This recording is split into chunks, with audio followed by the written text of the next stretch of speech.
So this spirit-led walk, a lot of the time we don't feel, not all the time, but sometimes we don't feel anything that's going on. Our prayers are being declared, and our steps are being walked out, but we don't feel that anything's happening. That's when you have to understand that God is going deeper inside your soul. And what that means is that God goes deep, deep. So if you ever find yourself in a jail cell because you're a Christian, let's say, and now Christians are being persecuted, and we're living in that time. Let's just say that that's the time we're living in. You're going to have to find something really deep inside of you to not like bawl out crying and stuff like that. So what does God do on your daily ventures of life? Throws you through a series of trials, tribulations, and tests. Throws you through a series of warfare to go deep. Just like you drill to get to something that's precious like oil and is very valuable, God drills us on the inside to get down to the point where the treasure's at.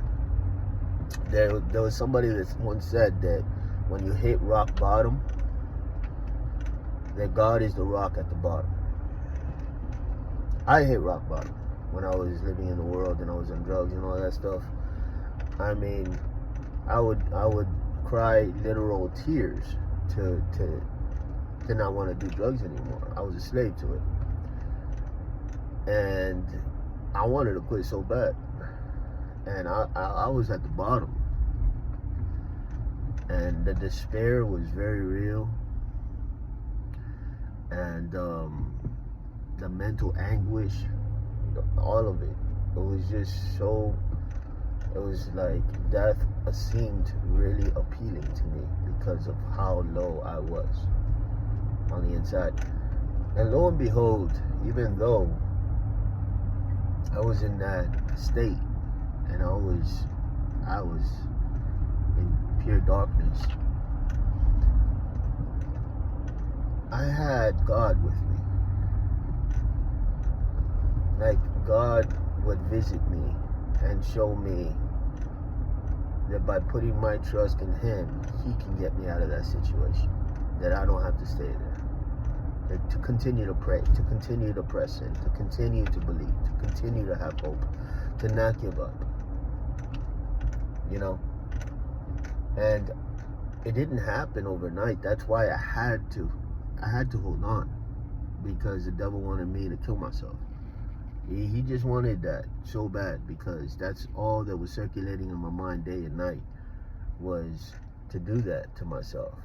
And you know, my circumstances made way for that to be a possibility.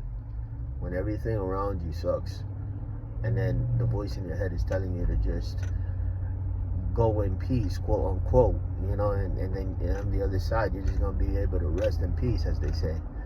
It sounds really appealing.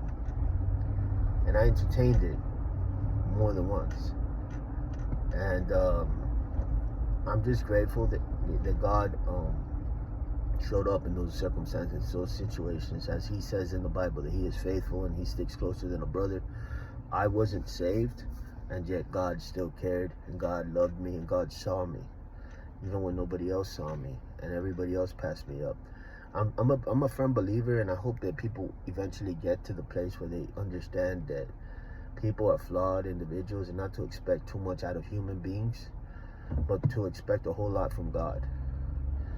My life, I mean, I learned this the hard way, but I learned so much when I was in the pit of how people can be with one another, this whole so-called loyalty, the disguises, the masks that people wear, all the backstabbings and all that stuff. Like, I learned it from the people that are supposed to be there for you, the people that are supposed to be the closest to you. I'm talking about family and friends.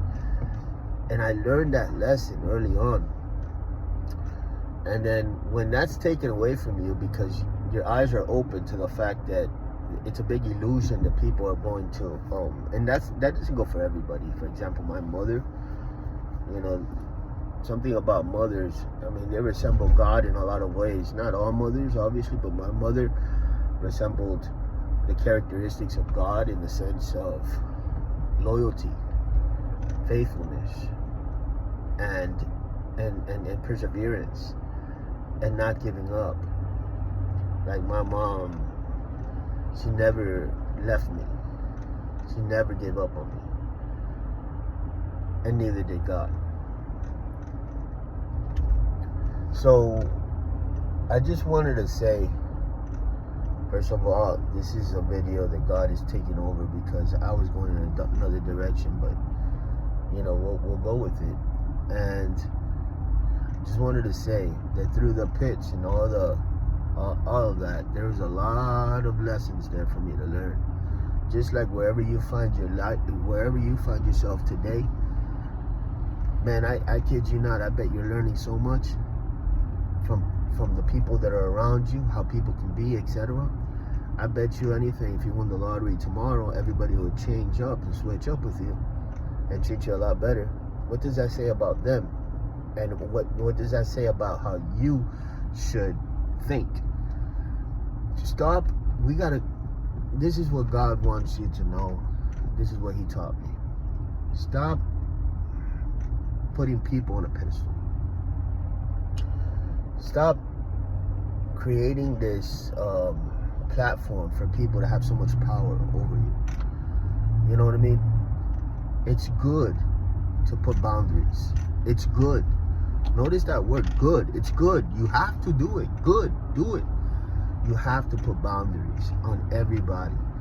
People will only treat you how you tell them to treat you. Certain people don't mean anything by it, but they overstep private lines, and they're going into your territory, and you're feeling a certain type of way about it, but you're keeping it in. And as a result, everybody comes and, like little crows, they peck at your food and at everything. And I learned this. I learned that not everybody is supposed to have a key to your house. And I don't mean that literally. I mean that like spiritually. I mean that figuratively. So in the sense, like, you can't give keys to everybody up to your heart, right? Not everybody's supposed to know, how you're doing.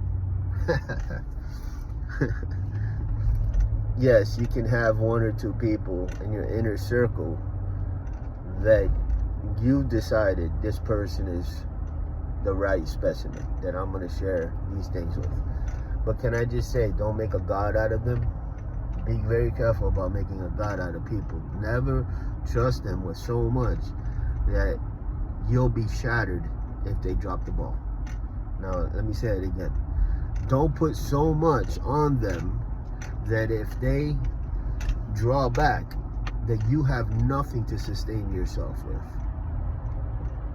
That you will just fall to pieces because they're holding you up. Never, ever give any human being that much of yourself. And I don't care if it's your spouse, your children, or whatever. The reason being is that you can love someone without being codependent on them. That's number one. And also, you can love someone without them having so much leverage to destroy you if they show. You see, I know a lot about spiritual warfare. I know a lot about it. So I don't want, because I know that any human being on the face of the planet can get used by the devil. Anybody can. And because of that just one thing, that makes me understand a whole lot that can happen with any individual on the face of the planet. How they can be used to do something that's really bad. And yeah, on their end, they'll just be like, well, I'm sorry. But on your end, you're like, I trusted you. You understand? So I'm a believer in arm's distance. I love you. I got you. I'll take care of you. But my heart is with God. I wouldn't know what to do without God. My eggs are in God's basket. And you know those games that people play that they fall back and they're like, catch me? I wouldn't play that game with somebody. Not because they wouldn't catch me, but just because I choose, notice the words that I'm using, I choose not to play games with my life. Because I played so many games early on and I saw where it got me. And it never was something that I left the experience saying, I'm glad I did that. I always left the experience saying, why'd I do that? I learned a lesson. And the lessons continue to come until you learn it. You learned it, and now you do better with what you know. So, yeah, I was going in another direction with this video, but I hear people talking about, you know, like, I see a lot of people like, don't tell them, you know, like people are so interested in other people, in the sense that they're like, there's the outer people of what they think and how they judge you. Then there's the inner courts of like, you know, friends and family and this and that and acquaintances. And like, I don't have that problem. I'm not saying you're me or anything like that, but I'm trying to give you a little nugget. I got an abundance of peace because I don't have so many people dictating what's right and wrong in my life, judging me, making me feel this way or that way through their opinions because of their significance in my life, this and that. People give me their opinions. My mom gives me her opinion, this, that, and the other. But I'm quick to rebuke if I got to rebuke. I'm quick to correct. I'm quick to halt production right then and there and say, hey, listen, I know you're trying to fabricate this idea in my mind about what you think I should do. I respect it. I think it's your opinion. I think that, you know, you're coming from a good place. I got this. I got this. And I thank you. You know, you care and this and that. But let's talk about something else. I'm that guy. Boundaries. My life goes very smooth, because God is the captain. He's my captain. And I'm the guy that's thinking logically, spiritually, and logically, looking at all the angles. And if I need any advice, I choose who the advice comes from through my discernment. And I say, okay, you in this particular subject, you will guide me the best. I'll take your advice and I'll run it through a filter and I'll see if it applies to me or not. Not all advice that sounds good should be done. I learned this early on. Thank God for it. But I noticed that some people haven't learned this. I would tell you to practice this. Love people, help people, build people up, all that. But on your terms.